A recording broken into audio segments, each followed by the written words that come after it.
Hello friend, VVI question आपका Indian economics का VVI question है। किसने कहा कि अल्प विकसित अर्थव्यवस्था सबसे अधिक व्यवहारिक सूचक प्रति व्यक्ति निम्न वास्तविक आय है? तो ये किसने कहा? तो हो जाएगा आपका तो किसने कहा? तो कुरिहारा। भारत एक राष्ट्र है, तो भारत एक अर्ध विकसित तथा विकासशील राष्ट्र है। उसके बाद एक देश के लिए गरीब है क्योंकि वह गरीब है। यह कथन किस अर्थव्यवस्था का? एक देश इसलिए गरीब है क्योंकि वह गरीब है, यह कथन किस अर्थशास्त्री का कारनामा है? तो यह होगा प्रोफेसर नकर्स की। राष्ट्रीय आय में वृद्धि देश और देशवासियों के लिए हितकर है, तो वह वास्तविकता है। उसके बाद देखिए आगे, भारत में राष्ट्रीय आय का वितरण में है, तो भारत में असमानता है। भारत में गांवों में आय की अपेक्षा धन की केंद्रीयकरण अधिक है। तो सहमत के द्वारा किसी देश की जनसंख्या सब उसके आर्थिक विकास का है, तो वह हो गया साधन हो जाएगा। उसके बाद देखिए, अर्ध विकास राष्ट्रों में औद्योगिक में जनसंख्या में वृद्धि का प्रथम प्रभाव पड़ा, तो प्रतिकूल। और जनसंख्या वृद्धि विकसित देशों के लिए है, तो यह वरदान ने कहा। उसके बाद आगे देखिए, भारत में जनसंख्या की वार्षिक वृद्धि दर कितना है? तो 2.5 उस दिन भी बताए थे, पिछला वीडियो में नहीं है तो उसमें देख लीजिए। 2.5%। भारत में जन्म दर और मृत्यु दर को बढ़ाने में एक प्रबल कारण है, तो निर्भरता है। निर्धरता। भारत में जनसंख्या विस्फोट की स्थिति है क्योंकि यहाँ जन्म दर ऊंची है तथा मृत्यु दर कम है। उसके बाद देखिए यहाँ पे, जनसंख्या की दृष्टि से भारत का विश्व में कितना स्थान है? तो दूसरा स्थान है। उसके बाद भारत में प्रतिशत लोग कृषि पर निर्भर है, तो 70% लोग कृषि पर निर्भर। भारतीय कृषि जोत का आयकर काफ़ी बड़ा है, तो छोटा है, काफ़ी छोटा है, सॉरी बड़ा नहीं, मतलब भारतीय कृषि जोत का आयकर काफ़ी छोटा है। इनमें से भारतीय कृषि का पिछड़ापन का प्रमुख कारण कौन सा है? तो ये कारण देखिए यहाँ पे, प्रमुख कारण कौन सा है? तो निरुत्साहजनक ग्रामीण वातावरण में आयोजन काल में कृषि क्षेत्र में हुई प्रगति की विशेषता है, तो धीमा और असंतोषजनक। हरित क्रांति कार्यक्रम कब प्रारंभ हुआ? तो 1966 में प्रारंभ हुआ। हम बताए थे हरित क्रांति को भी कहते हैं, तो हरित क्रांति को भी कहते हैं, तो गेहूं का क्रांति कहते हैं। क्या चीज़? गेहूं का क्रांति। सहकारी संगठन का उद्देश्य होता है, तो सहकारी संगठन का उद्देश्य उपरियुक्त सभी आर्थिक लाभ, नैतिक उत्पादन, सामाजिक लाभ, उपरियुक्त सभी। भारत में सहकारिता आंदोलन सूत्रपात हुआ है 1904 में। उसके बाद देखिए, भारत में सहकारिता आंदोलन बिल्कुल असफल नहीं रहा बल्कि इसे सीमित सफलता मिली है, तो कौन सा में? सहमत में। भारत में विस्तृत खेतों के लिए क्षेत्र बहुत है तो सीमित है। उसके बाद गहन खेती आय और रोजगार बढ़ाने की सहायक होता है, सहमत। सहायकी की आर्थिक लाभ पहुंचाने की वजह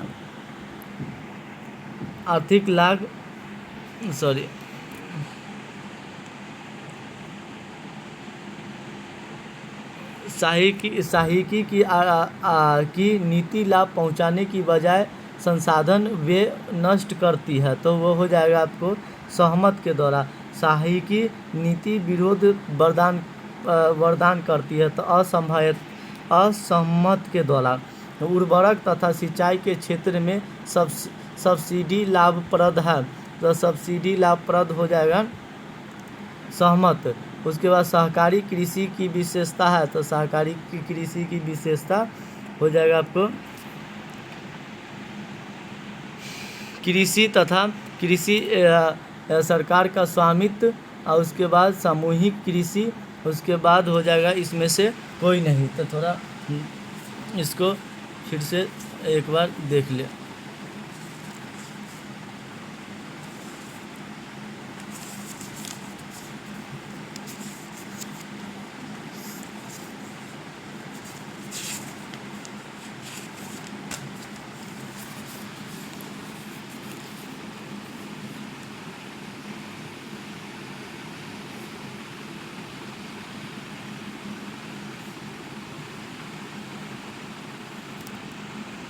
हो जाएगा बड़े पैमाने की कृषि तथा भूमि व्यक्तिगत स्वामित्व, यही हो जाएगा। सहकारिता कृषि का लाभ है, तो सहकारिता कृषि का लाभ सहकारिता कृषि का लाभ भूमि का एकीकरण, संयुक्त प्रबंधक, व्यक्तिगत स्वामित्व, और इसमें से सभी, तो इसमें से सभी हो जाएगा। उसके बाद सहकारिता कृषि व्यक्तिगत नया सामूहिक कृषि के संबंध के बीच समझौता होता है, समझौता है, तो समझौता सहमत हो जाएगा। उसके बाद देखिए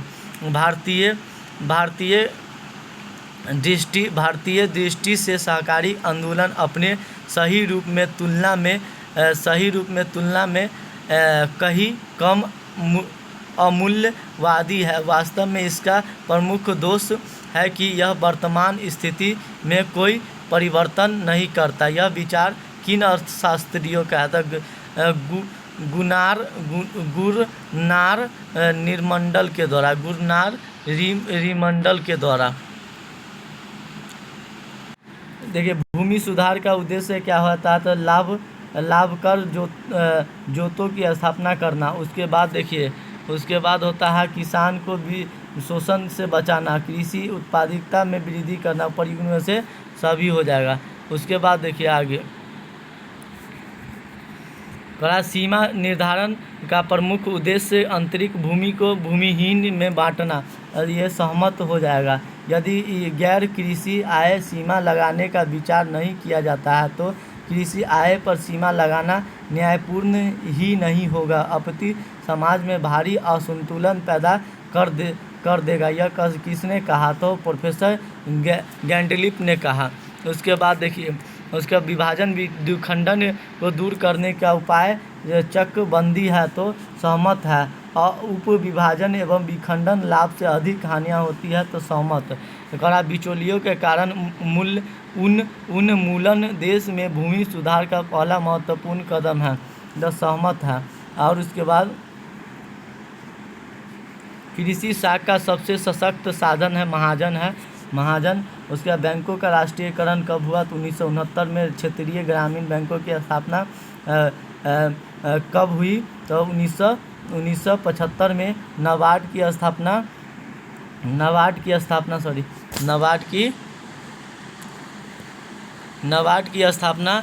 कब हुआ, तो 1982 में। नाबार्ड का मुख्य कार्यालय मुंबई है। उसके बाद देखिए किसान क्रेडिट कार्ड का शुरुआत हुआ, तो 1998 से 99। किसान क्रेडिट कार्ड के अंतर्गत ऋण दिया जाता है, तो अल्पकालीन दिया जाता है। ग्रामीण बैंकों को ऋण देते हैं, तो ग्रामीण बैंकों को ऋण सीमांत किसानों को देते हैं। भूमि विकास बैंक ऋण प्रदान करती है, तो भूमि विकास बैंक दीर्घकालीन ऋण प्रदान करती है। उसके बाद देखिए लीड बैंक परियोजना 1969 में रिजर्व बैंक द्वारा शुरू की गई, तो सहमत के द्वारा। लीड बैंक ग्रामीण बैंक की स्थापना कब किया गया, तो स्थापना करते हैं, तो सहमत के द्वारा। कृषि अर्थव्यवस्था अल्पकालीन व्यवस्था का पर्यायवाची है, तो यह है सहमत। उसके बाद कृषि क्षेत्र में वृद्धि हुए बिना कृषि भूमि पर निर्भर जनसंख्या में हुई राशि वृद्धि का परिणाम कथी कहलाता, तो बेरोजगारी कहलाता है। उसके नहीं बेरोजगारी यह अदृश्य है। स्वरोजगार ग्रामीण युवक प्रशिक्षण योजना कब आरंभ हुआ तो 1979 में 15 अगस्त 1979 न्यूनतम मजदूरी अधिनियम कब पारित हुआ तो 1948 में। जवाहर ग्राम समृद्धि योजना कब पारित हुआ तो 1999 में। भारत में लोहा एवं इस्पात उद्योग का प्रारंभ कब हुआ? 1923 में।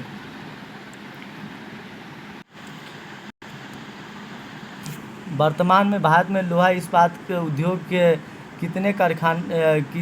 कितने कारखाने हैं तो कितना कारखाना? 12 कारखाना है। स्टील अथॉरिटी ऑफ इंडिया की स्थापना कब हुआ तो 1973 में। बस भारत में सूती वस्त्र का पहला कारखाना कब खुला तो 1918 में स्थापित हुआ। भारत में सूती वस्त्र का पहला कारखाना कहाँ स्थापित हुआ तो कलकत्ता में हुआ। वर्तमान समय में भारत कितनी चीनी मिलें हैं तो वर्तमान में 281 है। वर्तमान समय में सबसे ज़्यादा चीनी मिलें किस प्रदेश में अवस्थित है तो उत्तर प्रदेश।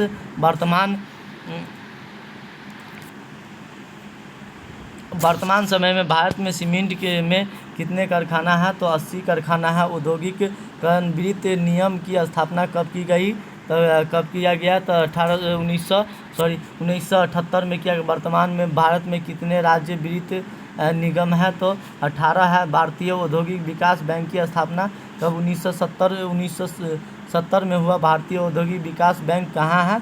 भारतीय औद्योगिक विकास रिजर्व बैंक के अधीन है। रिजर्व बैंक के अधीन केंद्रीय सरकार के अधीन स्वायत्तशासी निगम यही हो जाएगा। जिला औद्योगिक केंद्रों की स्थापना कब की गई तो 1977 में किया गया।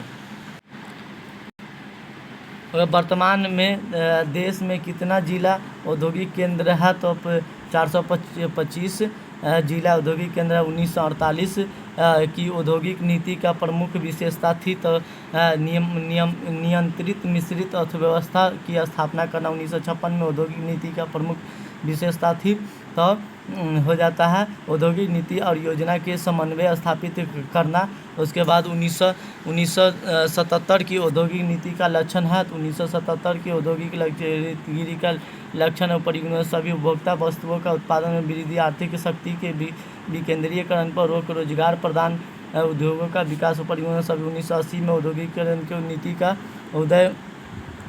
उदय हुआ तो क्षेत्रीय असंतुलन को दूर करने के लिए आत्मनिर्भर अर्थव्यवस्था की स्थापना करना, निर्यात आयात उद्योग का विकास करना, परिवहन से सभी हो जाएगा। उसके बाद देखिए यहाँ पे 1991 की औद्योगिक नीति की विशेषता है तो सार्वजनिक क्षेत्र की भूमि कम करना, अफसरशाही और सरकारी नियंत्रण को कम करना, विदेशी निवेश को प्रोत्साहित करना, परिवहन सभी हो जाए। सार्वजनिक उपकरण के अंतर्गत उद्योगों के स्वामित्व, संचालन व प्रबंध न सरकार के हाथ में रहता है तो सहमत के द्वारा होता है, सरकार के हाथ में नहीं रहता। भारत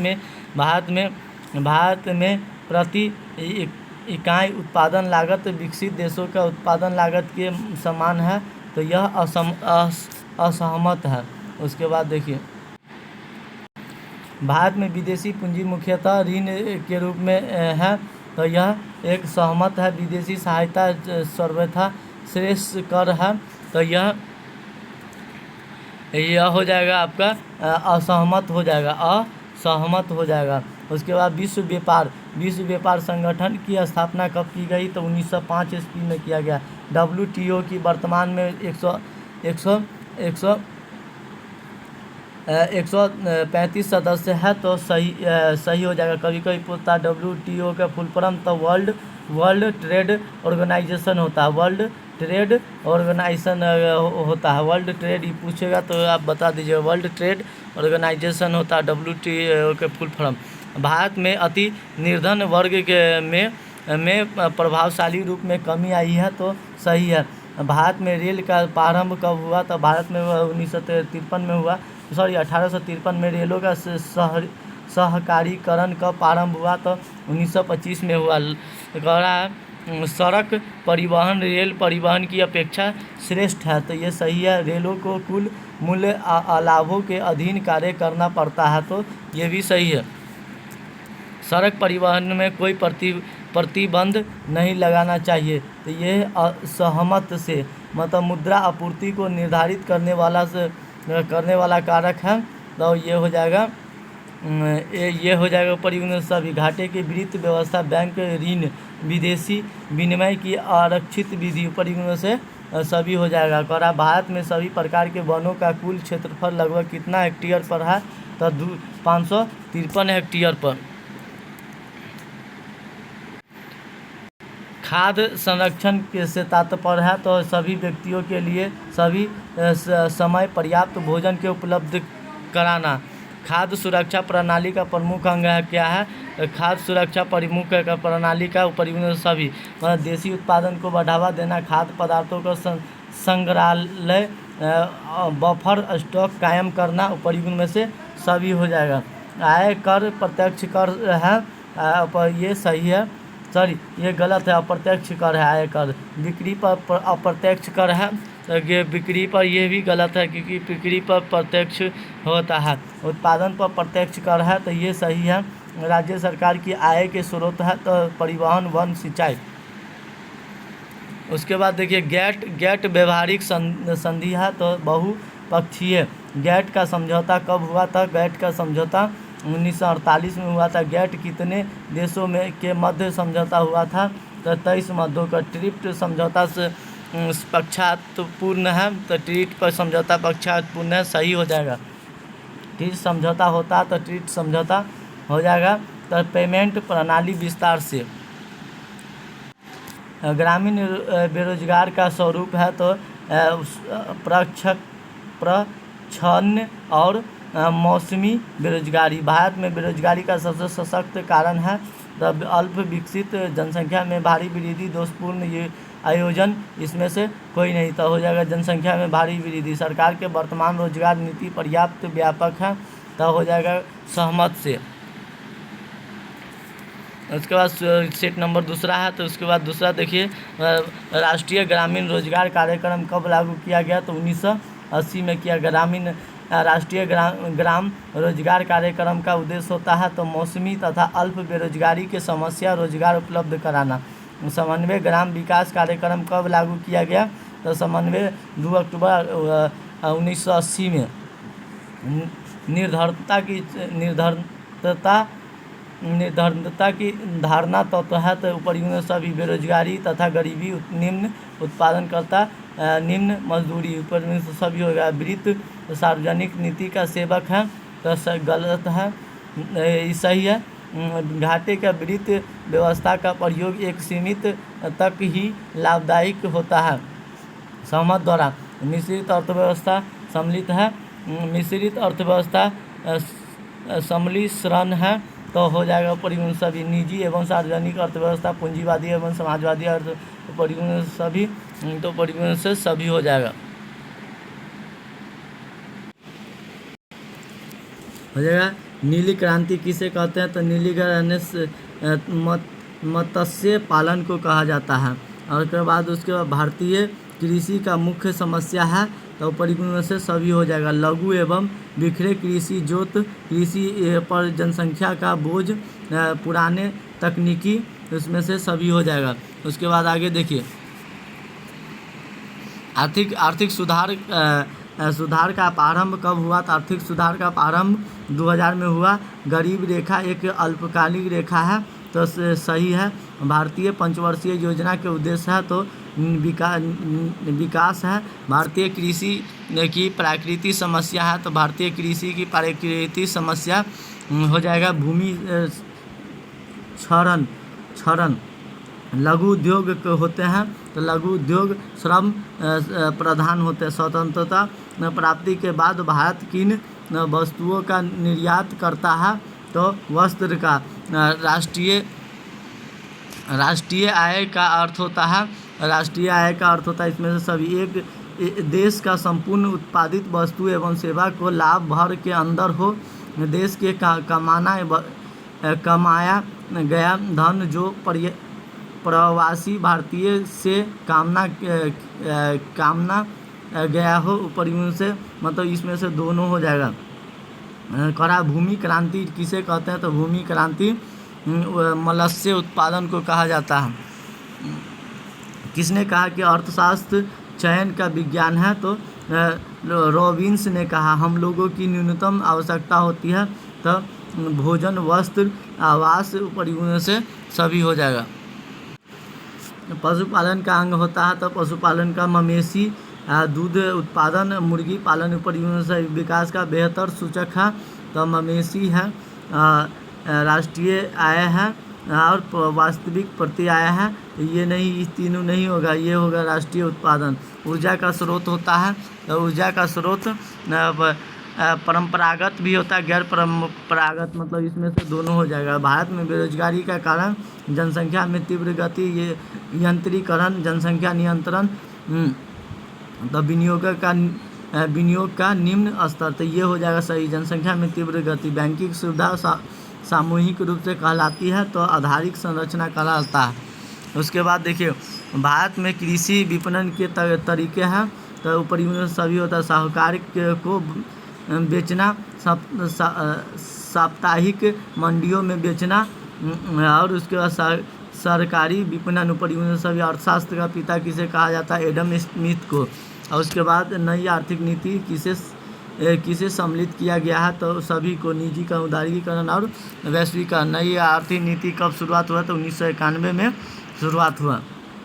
यातायात किस प्रकार की आधारिक संरचना का अंग है? तो दोनों है, आर्थिक और सामाजिक दोनों।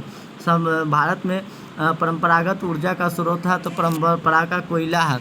उसके बाद आगे देखिए, एक वैसा सुधार जिनका संबंधित सहकारी राजस्व तथा व्यय से होता है वह कहलाता है तो राजकोषीय सुधार कहलाता है।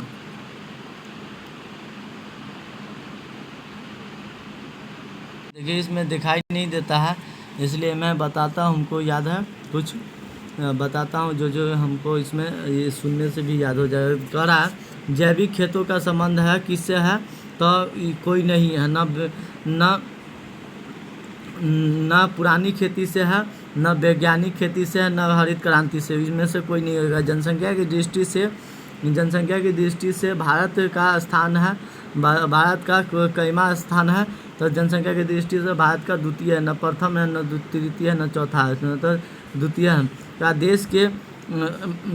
देश के विशेष आर्थिक क्षेत्र सेवी मंडल किस देश का ध्यान में रखकर अपनाया गया है? तो वह किस देश का अपनाया गया है? कोरिया, जापान, चीन और अमेरिका। तो कौन सा देश है? तो चीन है। भारत में वित्त मंत्री कौन है? तो भारत में वित्त मंत्री निर्मला सीतारामन है। हरित क्रांति के जनक किसे कहते हैं? तो एम.एस. स्वामीनाथ को। निम्नलिखित में से कृषि क्षेत्र में कौन सी बेरोजगारी छिपी हुई है? तो निम्न में से कृषि क्षेत्र में से कौन सा बेरोजगारी छिपी हुई है? तब छिपी हुई बेरोजगारी कहा जाता है जिसे हम औद्योगिक बेरोजगारी कहते हैं।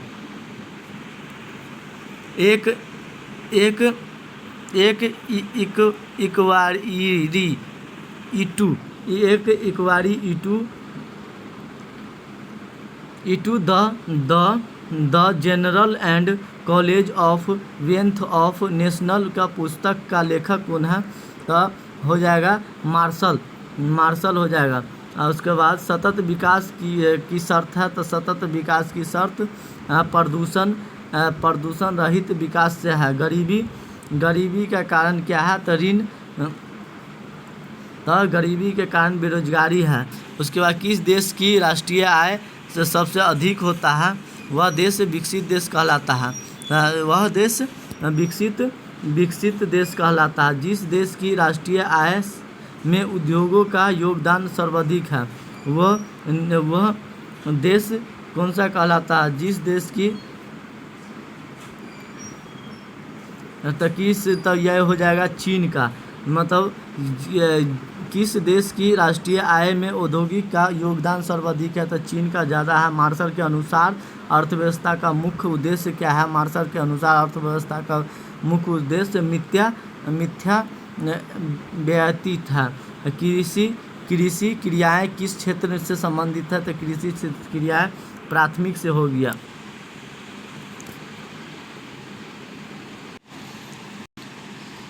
गरीबी का दुष्चक्र किसे कहा गया? तो गरीबी का दुष्चक्र किसने दिया है? तो रैगनार नकर्से ने। किस वर्ष महाविभाजन वर्ष कहा जाता है? तो किस वर्ष 1921 को महाविभाजन वर्ष कहा जाता है? केंद्रीय प्रकृति की माप विधियाँ हैं, तो केंद्रीय प्रकृति का मध्य है। उसके बाद देखिए भारतीय अर्थव्यवस्था का स्वरूप है, तो भारतीय अर्थव्यवस्था का स्वरूप मिश्रित है। भारत में प्रमुख निर्यात होता है, तो चाय का मनरेगा संबंधित है, तो 100 मनरेगा। देखिए यहाँ पे पूछता है मनरेगा के लिए कितने दिन के लिए मजदूर को नौकरी दिया जाता है? तो 100 दिनों के लिए। वेतन पर कर है, तो वेतन के पर कर प्रत्यक्ष कर है।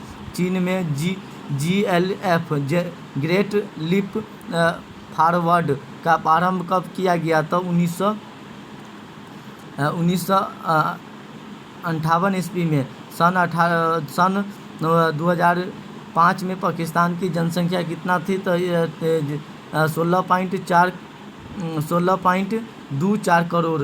भारत में नई आर्थिक नीति कब लागू हुआ गया?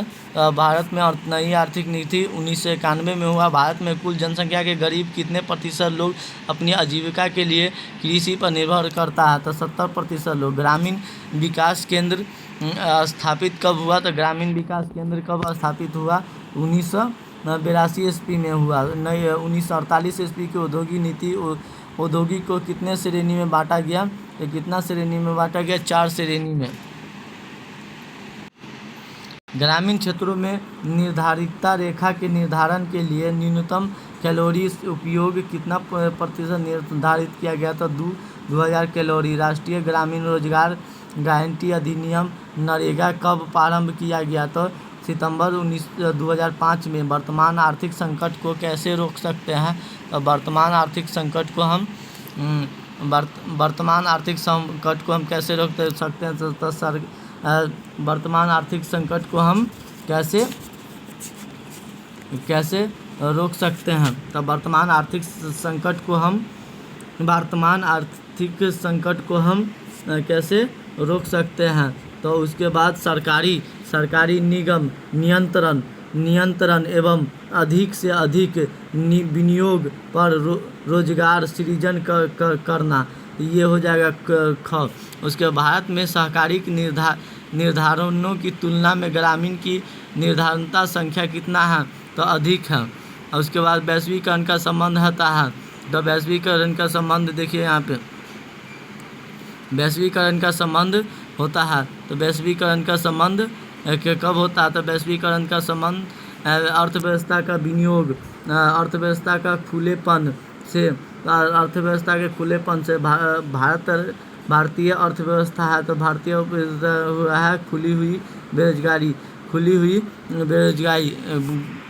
छिपी हुई बेरोजगारी देना चाहिए, लेकिन खुली हुई बेरोजगारी गैस पे जोतों के उप विभाजन एवं अखंडन को रोकने के लिए कार्यक्रम चलाया जाता है, उसे कहते हैं, तो उसे हम चकबंदी कहते हैं। कुटुम्बम की भी श्री योजना सर्वप्रथम किस राज्य में चलाया गया? तो केरल में। उसके बाद देखिए 20 सूत्री कार्यालय की घोषणा किस प्रधानमंत्री ने किया?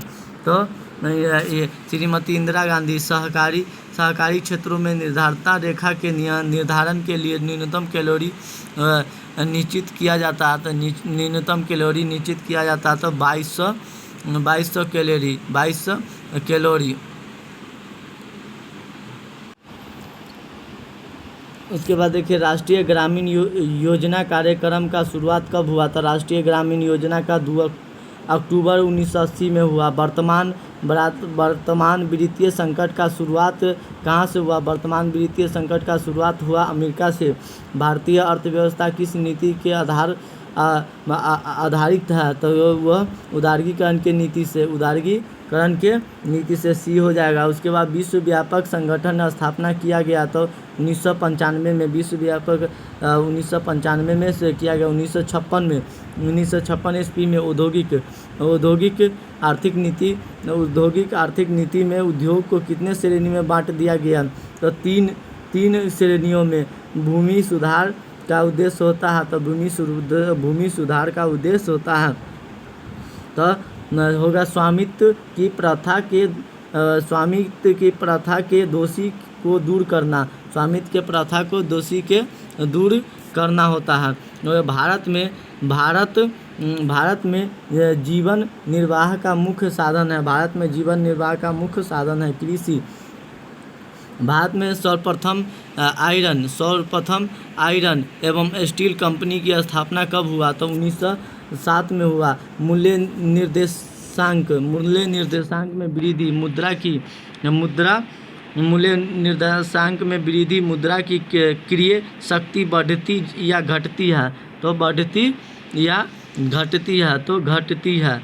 तो घटती है। कोई उपभोक्ता निर्देश, उसके बाद देखिए कोई उपभोक्ता निर्देश किस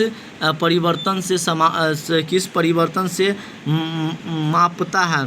तो खुदरा कीमत से। आधारित संरचना में शामिल की जाने वाली सेवाएं कौन सी है? तो हो जाएगा उपयुक्त में से सभी हो जाएगा। परिवहन, संचार, बिजली उपयुक्त में से सभी हो जाएगा। उसके बाद देखिए वर्ष 1998 से 2000 में भारत की कुल श्रम शक्ति का आकार कितना औसत किया गया? तो 40 करोड़ किया गया। उसके बाद राष्ट्रीय कृषि और ग्रामीण विकास बैंक नवाडा की स्थापना कब की गई? तो 1882 में बताए थे। भारत सन 2020 ईस्वी तक दुनिया के 4 प्रमुख विकास केंद्रों में से एक बनकर उभरेगा। किसने कहा? तो वह डच या डयूबा बैंक ने कहा। करा योजना आयोग ने ग्रामीण क्षेत्रों को प्रतिदिन कितने न्यूनतम कैलोरी उपयोग को निर्धारित किया गया था? तो 2300 कैलोरी। स्वतंत्रता भारत में सबसे पहले निर्धारित रेखा की आवश्यकता पर किसने विचार किया था? तो दादा भाई नौरोजी ने। भारत सरकार ने नई आर्थिक नीति के घोषणा कब किया था? 1991 में। कृषि उत्पादन का वे हिस्सा जो किसान द्वारा बाजार में बेचा जाता है उसे हम विक्रय अधिशेष कहेंगे। विपणित अधिशेष उपरिगणों से सभी। उसके बाद देखिए भारत में योजना आयोग का स्थापना कब हुआ? 1950 में हुआ। मुंबई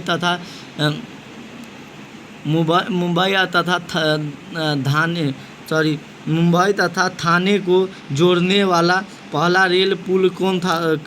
कब बना? मुंबई तथा थाने को जोड़ने वाला पहला रेल पुल कब हुआ? 1956 में बना। टाटा आयरन स्टील कंपनी की स्थापना कब हुई? टाटा आयरन स्टील कंपनी को 1907 में हुआ। और 20वीं शताब्दी के वर्ध में भारत की राष्ट्रीय आय की वार्षिक संवृद्धि दर कितना है? तो 2% से कम। गुणात्मक मापन के लिए सर्वाधिक उपयुक्त औषध है? तो माध्यिका है। दिल्ली में सार्वजनिक परिवहन प्रणाली में किस प्रकार के गैस का उपयोग किया जाता है? तो उच्च दाब प्राकृतिक गैस। भारत में विश्व की कुल जनसंख्या कितनी प्रतिशत की आबादी में बसती है? तो 17%। जेल का निर्वाह लागत क्या है? तो जेल का निर्वाह लागत निर्धनता का समापन। नवरत्न का क्या है? नवरत्न सार्वजनिक क्षेत्र के उपकरण है। उसके बाद देखिए द्वितीय औद्योगिक नीति कब घोषित की गई? तो 1956 में किया गया। भारत में व्यापारिकता ऊर्जा स्रोत है। तो व्यापारिकता उपरिगणों से सभी। कोयला, तेल, प्राकृतिक गैस तथा तेल ऊर्जा उपरिगणों से सभी हो जाएगा। क्या भारतीय संसद की राष्ट्रीय ग्रामीण रोजगार गारंटी अधिनियम कब पारित किया गया? तो 2005 में। सकल राष्ट्रीय उत्पादन में योगदान देने वाला सभी क्रियाकलापों को कहा जाता है। तो आर्थिक क्रिया है विश्व ज्ञान अर्थव्यवस्था का श्रेष्ठतम प्रयोग करने वाला देश। द आयरलैंड भारतीय सांख्यिकी संगठन की स्थापना कब हुआ? तो कलकत्ता में। भारत में मिश्रित अर्थव्यवस्था की नीति को अपनाए जिसमें अद्वित्व होता है, तो वह सार्वजनिक एवं निजी क्षेत्र में। उसके बाद देखिए ब्रिटिश भारत की जनसंख्या विस्तृत ब्यौरे सबसे पहले कब प्राप्त किया? तो 1881 ईस्वी में। ब्रिटिश औपनिवेशिक शासन के अंतर्गत समस्त पूंजी भारत में किस प्रकार की व्यवस्था थी? तो क ख दोनों महालवाड़ी जमींदारी, इसमें से सभी। मतलब भारत में प्रथम पंचवर्षीय योजना की शुरुआत कब की गई थी? 1 अप्रैल 1991 में। हरित क्रांति के फलस्वरूप किस फसल के उत्पादन में सबसे अधिक वृद्धि हुई है? तो किस फसल के? गेहूं के उत्पादन में। थोक मूल्य निर्देशांक का प्रकाशन भारत में किस आधार पर होता है? तो साप्ताहिक के आधार पर। इनमें से कौन सा सारणी मौलिकता के आधार पर है? तो व्युत्पन्न सारणी में। भारत में नई कृषि नीति को वास्तविक में कब आरंभ कर दिया? तो 1966 में। अर्थव्यवस्था अध्ययन करता है तो अर्थव्यवस्था आर्थिक क्रियाओं का। भारत में प्रथम औद्योगिक नीति की घोषणा कब की गई थी? तो भारत में प्रथम नीति की घोषणा 6 अप्रैल 1948 में किया था। भारत योजना आयोग की स्थापना कब की गई थी? तो 1950 में किया गया था। देखिए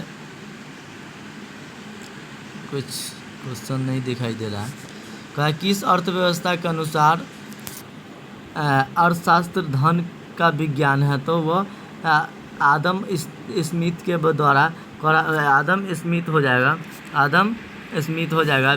प्रोफेसर पीसी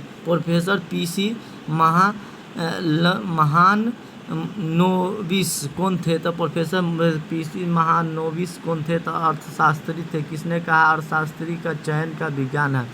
तो किसने कहा? तो लिया नेवल रॉबिन्स ने कहा। अर्थशास्त्र का जनक कौन है? तो एडम स्मिथ है। उसके बाद राष्ट्र के धन के स्वभाव तथा कारणों का खोज नामक पुस्तक के लेखक किसने किया? तो एडम स्मिथ ने किया। भारत में अधिकांश जूट मिल कहाँ अवस्थित है? तो भारत में अधिकांश जूट मिल बंगाल में उपस्थित है। भारत एक धनी देश है पर भारतवासी नहीं, तो यह निर्धन है।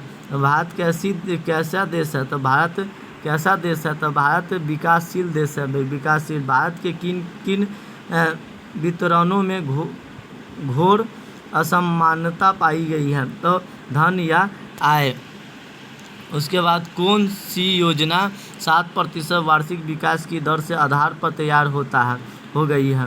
तो वो है 7%। नई शिक्षा नीति कब घोषित किया गया? तो 2020 में किया गया। भारतीय अर्थव्यवस्था की रीढ़ किसे कहा जाता है? तो कृषि को। भारत की आत्मा कहाँ निवास करती है? तो भारत की आत्मा तो गांव में निवास करती है। कहाँ? भारत की आत्मा गांव में निवास करती है। भारत की आत्मा गांव में निवास करती है। उसके बाद कौन सी योजना कृषि एवं ग्रामीण विकास से अत्यधिक महत्व दिया गया है? तो कौन सी योजना कृषि एवं ग्रामीण विकास का अत्यधिक महत्व दिया गया है? तो कौन सा योजना था? 8वीं योजना। उसके बाद हरित क्रांति का मूल प्रभाव किन राज्यों में देखने को मिलता है? तो पंचायत एवं हरियाणा। कौन सी क्रांति से भारत खदानों का निर्यात बन गया है? तो हरित क्रांति हो जाएगा। तो हरित क्रांति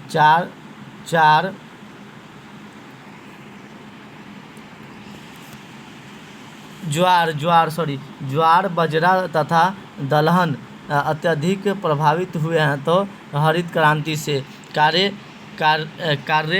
कार्यवालिस ने बंगाल स्थायित बंदोबस्त कब कब किया गया था? तो 1793 में करा है। रेवत बाड़ी व्यवस्था में किसके साथ भूमि की बंदोबस्ती की जाती है? तो जमींदारों के साथ। उसके बाद देखिए भारतीय अर्थव्यवस्था कैसी अर्थव्यवस्था है? तो भारतीय अर्थव्यवस्था कैसी अर्थव्यवस्था? तो अर्ध विकसित है। गरीब देश के ऊपर रहने वाले लोगों को क्या कहते हैं? तो मध्य वर्ग कहते हैं। उसके बाद देखिए भारत में मूल्य वृद्धि एवं प्रमुख कारण क्या है? तो अत्यधिक मांग। किस मांग सक्रिय साधन मानवीय है? तो उत्पादन। भारत में विद्युत उत्पादन के संबंध में ताप विद्युत का कौन सा संसाधन है? तो प्रथम संसाधन है। उसके बाद देखिए ये पेज फ्रेश है। देखिए टाटा लोहा इस्पात कारखाना कब तो हम बताए तो 1907 में बोकारो इस्पात संयंत्र किसके सहमत द्वारा स्थापित किया गया था? तो बताए तो पूर्व सोवियत यंत्र के औद्योगिक नीति आर्थिक नीति 1991 में पारित हुआ। अधिकांश जूट उद्योग कहाँ अवस्थित है? तो झारखंड में बंगाल में है। विदेशी व्यापार कैसा होता है? तो दो देश के बीच व्यापार होता है उसे विदेशी व्यापार कहते हैं। हरित क्रांति किससे संबंधित है? तो हरित क्रांति कृषि पर आधारित अर्थव्यवस्था है। तो मिश्रित अर्थव्यवस्था है। भारतीय अर्थव्यवस्था का मुख्य विशेषता क्या है? तो क दोनों उद्योग प्रधान है, कृषि प्रधान रहा है।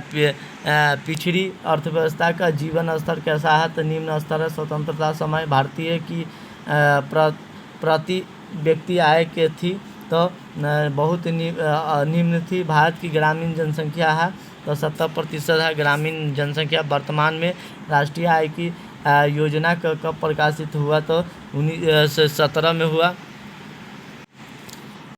भारत में विनियोजित अर्थव्यवस्था शुरुआत कब हुआ? तो 1951 में।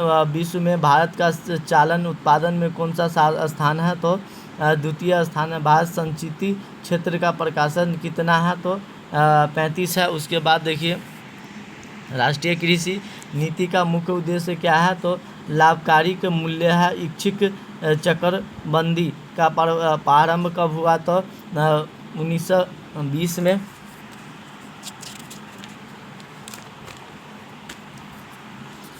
इच्छिक चक्रबंदी का प्रारंभ कब हुआ? तो 1920 में करा है। रैयतवादी में भूमि पर स्वामित्व किसका होता है? तो किसान के। उसके बाद देखिए इच्छिक चक्रबंदी किस पर निर्भर होती है? तो इच्छा पर। किन राज्यों के चक्रबंदी का ह्रास पूरा हो चुकी है? किन काम पूरा हो चुकी है? ह्रास नहीं, काम पूरा हो चुकी है। तो पंचायत का भूमि सुधार का उद्देश्य रहा है। तो परिगुण सभी उत्पादन में वृद्धि सामाजिक न्याय और राजनीतिक उद्देश्य परिगुण सभी का रहा। पट्टेदारी का मुख्य अभिप्राय है। तो पट्टेदारी का मुख्य अभिप्राय भूमि को दूसरे खेतों करने के लिए देना।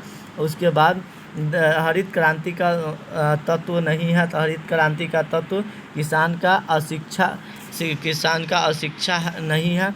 सामाजिक उर्वरक है। उन्नत बीज है, सिंचाई है, लेकिन किसान को अशिक्षा नहीं है। उसके बाद देखिए हरित क्रांति का लाभ रहे हैं। तो हरित क्रांति के लाभ ऊपरी गुणों से अधिक कृषि का उत्पादन, खाद्यान्न का आयात में कमी, भी किसान की आय में वृद्धि। हरित क्रांति का प्रमुख लाभ किन किसानों ने उठाया? तो ऊपरी गुणों से सभी, छोटे बड़े मध्यम, उसमें से सभी हो जाएगा।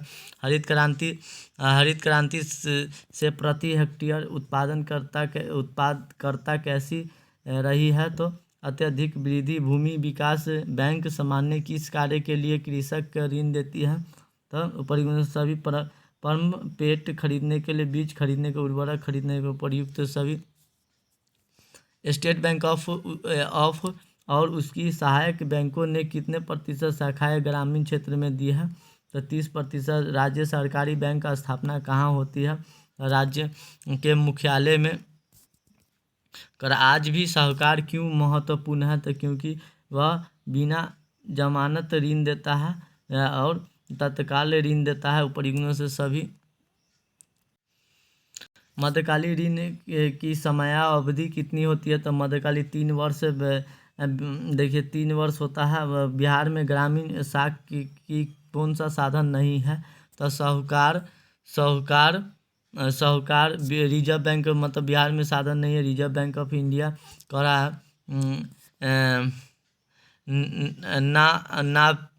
नापेड की स्थापना किस वर्ष हुई? तो 1998 में। सहकारी विपणन किसानों के लिए लाभकारी क्यों है? तो क्योंकि उपयुक्त में से सभी हो जाएगा। ब्रह्मांड सुविधा, उचित तौल, उचित मूल्य, उपयुक्त में से सभी। ग्रामीण भारत में मीट्रिक प्रणाली कब अपनाई गई? तो 1956 में अपनाई गई।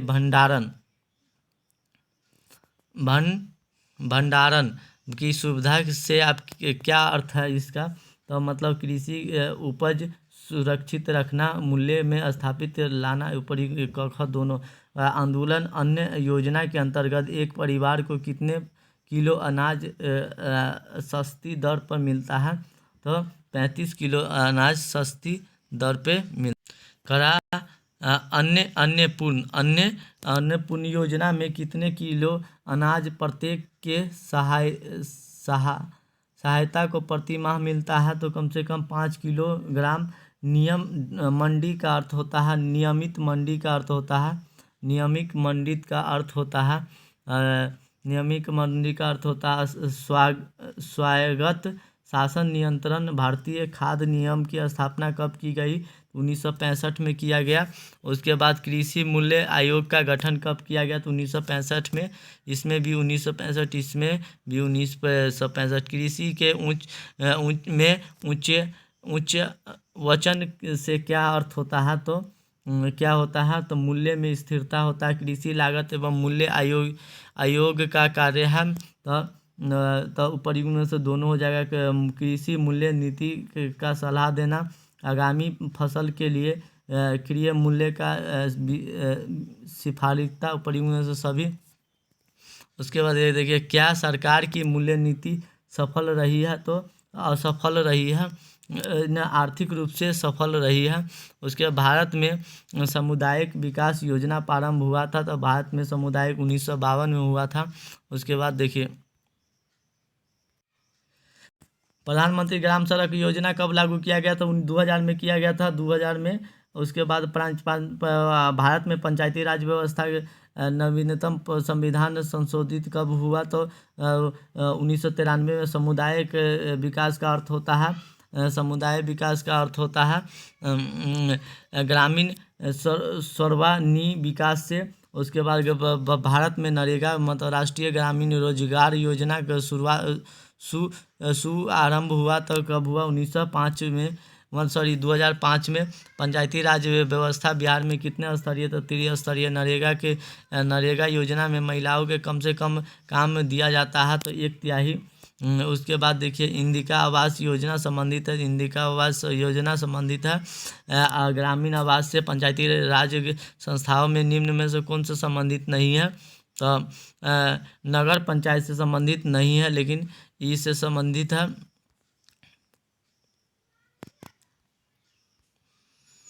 ग्राम पंचायत से संबंधित है, पंचायत समिति से, जिला संबंधित, लेकिन नगर पंचायत से नहीं होगा। मतलब 1948 की औद्योगिक नीति में कौन सी अर्थव्यवस्था अपनाई गई थी? मिश्रित पूंजी नहीं, न समाजवादी, मिश्रित अपनाई गई थी। 1956 की नीति में कितने उद्योगों को विकास का शाखा उत्तरदायित्व राज्य पर छोड़ दिया गया? तो 17 को।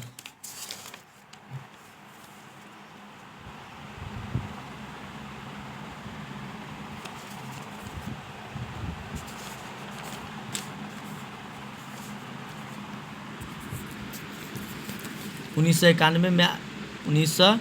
इक्यानवे में औद्योगिक नीति के उद्देश्य क्या रहा है, तो 1991 में औद्योगिक नीति का उद्देश्य क्या रहा है, तो उत्पादनकर्ता का बढ़ाना। उसके बाद आगे देखिए, उसके बाद 1991 की औद्योगिक नीति में सर्वाधिक क्षेत्र के लिए निश्चित उद्योग कितने हैं, तो कितना है, तो हो जाएगा 8 हो जाएगा। एकाधिकार एवं प्रतिबंधनात्मक व्यवहारिक व्यवहार अधिनियम लागू कब हुआ, तो कब हुआ, तो 1910 ईस्वी में लागू हुआ। 1970 ईस्वी में फेरा संबंधित है, तो फेरा संबंधित विदेशी विनिमय नियम से। करा फेमा से संबंधित है, तो विदेशी विनिमय प्रबंध अधिनियम से 1999 से। बिहार में बेरोजगारी का मुख्य कारण क्या है, तो उद्योग धंधों की अभाव, समुद्र के किनारे बसा न होना। उसके बाद क ख दोनों हो जाएगा। अदृश्य बेरोजगारी पाई जाती है, मतलब छिपी हुई बेरोजगारी कृषि में पाई जाती है, छिपी हुई बेरोजगारी। उसके बाद देखिए, अशिक्षित लोगों में पाए जाने वाले बेरोजगारी को कहते हैं, तो हम इसमें से कोई नहीं, ना औद्योगिक बेरोजगारी कहेंगे, ना शिक्षित, ना मौसमी, इसमें से कोई नहीं। विदेशी व्यापार होता है, तो विदेशी व्यापार होता है तो हो जाएगा आपको, विदेशी व्यापार होता है तो दो देशों के बीच।